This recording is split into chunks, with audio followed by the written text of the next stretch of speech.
Olá, meu irmão, minha irmã, quarta-feira da quarta semana do tempo da Páscoa. Uma alegria estarmos juntos para a nossa homilia diária, hoje 24 de abril. Sejamos bem-vindos e quem me encontra pela primeira vez aqui no YouTube, se inscreva também aqui no nosso canal, já pode se inscrever, ative suas notificações ao longo aqui da homilia.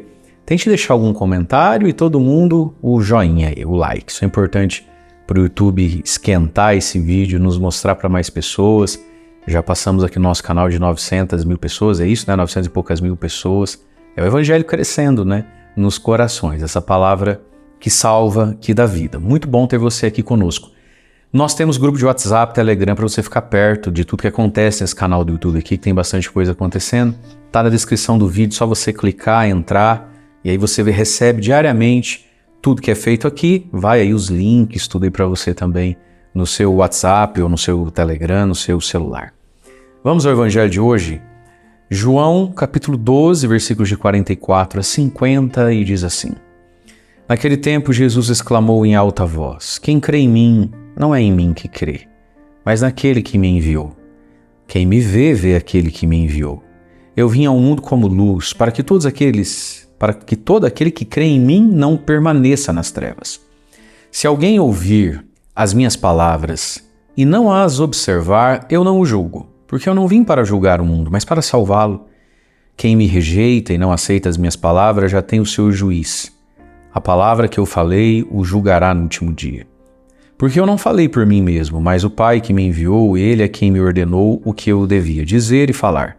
E eu sei que seu mandamento é vida eterna, portanto o que eu o digo conforme o Pai me falou. Palavra da salvação, glória a vós, Senhor.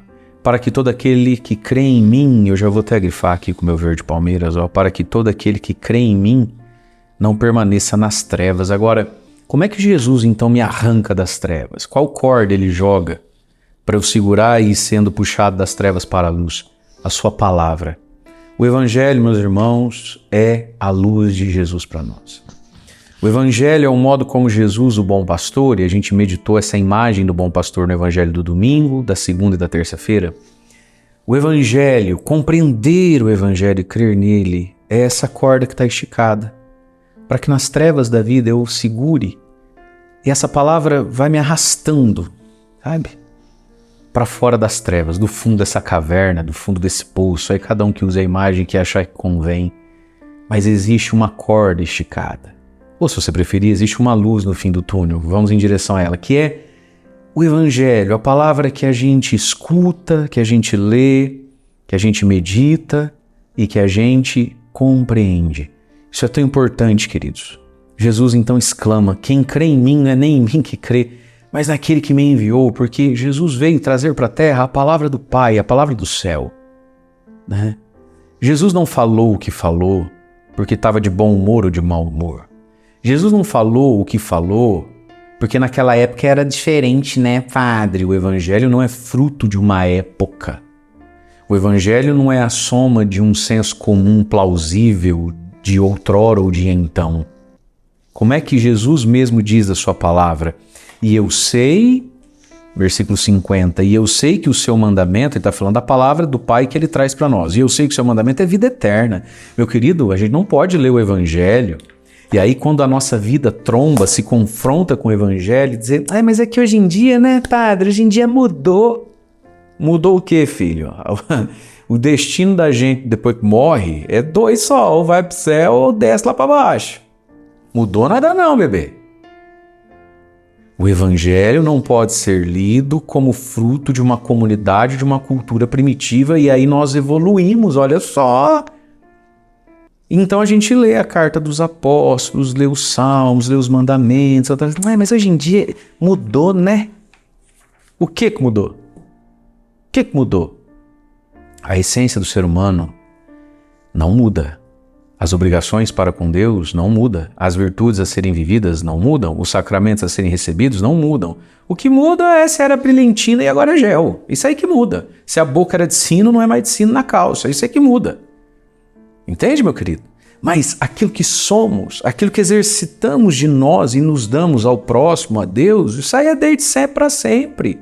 Aquilo que faz mal para o ser humano, os 7 pecados capitais, as 7 virtudes capitais. Isso é sempre a mesma coisa, porque o ser humano é sempre o mesmo, porque o nosso destino é sempre o mesmo.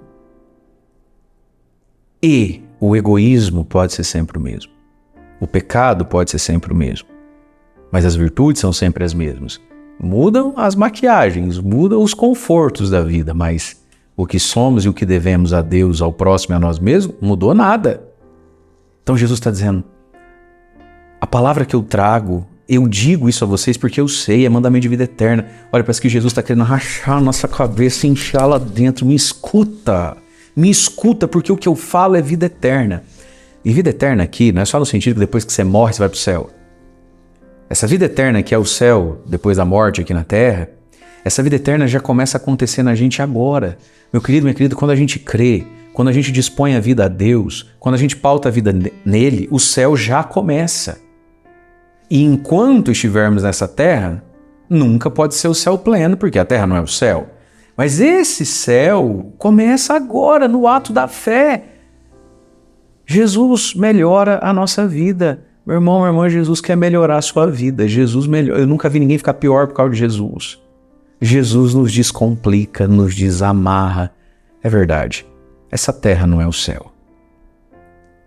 Mas com Jesus, muito do que nessa terra e nessa vida nos faz experimentar que aqui não é o céu, dificuldades, decepções, doenças, quando estamos com Jesus, elas nos fazem desejar ainda mais o céu.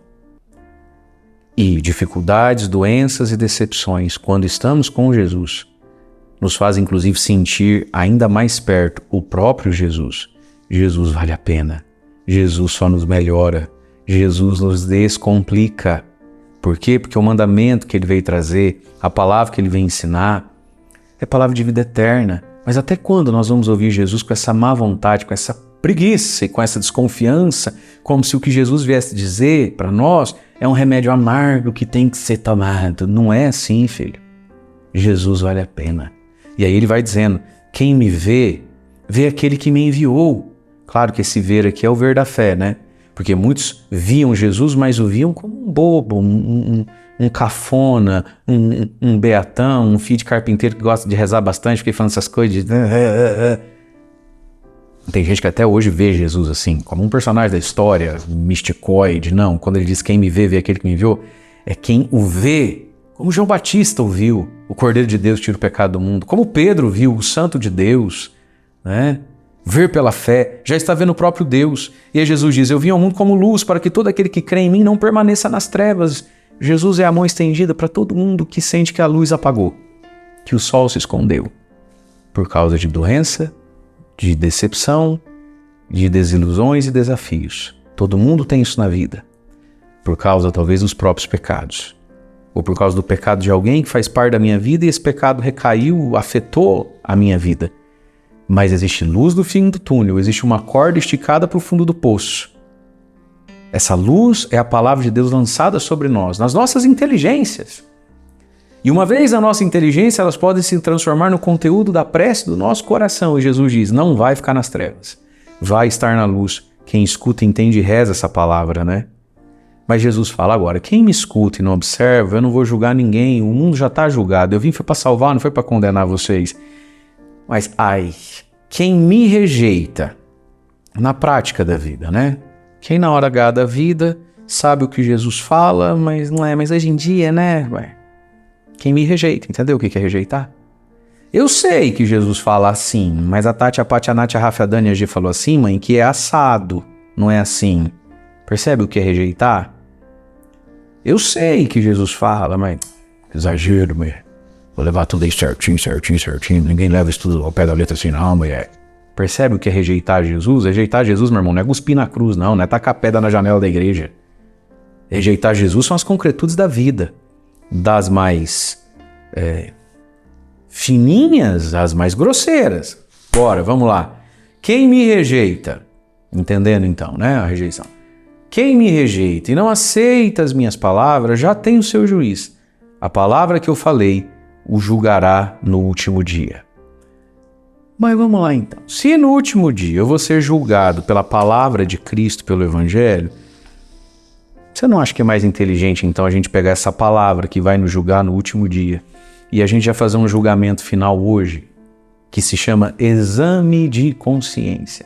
Diante do Evangelho, todo santo dia, eu faço um julgamento. Eu já coloco a minha vida diante do tribunal da palavra e já vou vendo o que eu tenho que melhorar, do que eu tenho que me confessar, do que eu tenho que me arrepender, o que eu preciso começar a buscar com mais intensidade para que no último dia, diante do tribunal da palavra, ufa, passei, fui aprovado, entrei no céu. Porque como é que termina o Evangelho? Que ele veio para que tenhamos vida eterna. Então, meus irmãos, a gente precisa todos os dias ouvir a palavra, entender a palavra e confrontar a nossa vida com a palavra. Não para rejeitá-la, para a gente se dobrar, para a gente se curvar e naquilo que a gente reconhece. Rapaz, nesse julgamento eu não passo, ele é misericordioso, ele estende a mão. Portanto, meus irmãos, julguemos todos os dias a nossa própria vida. Não é viver neurótico, não, cheio de mania de perseguição. Não é isso, porque Deus é misericórdia. Não é viver cheio de escrúpulo e de culpa, é viver animado na direção de Deus. Porque tem gente indo com muita força e com uma alegria boba na rampa do inferno. Coloca a tua vida para o lado certo. Mas para isso é preciso se confrontar. A palavra que ele fala nos julgará no último dia. Deixemos que a palavra nos julgue todos os dias. Assim a gente já vai se libertando, né? E se preparando para o julgamento final, para que um dia tenhamos, ele quer que tenhamos, vida eterna. Deus abençoe você. Em nome do Pai, do Filho e do Espírito Santo. Amém.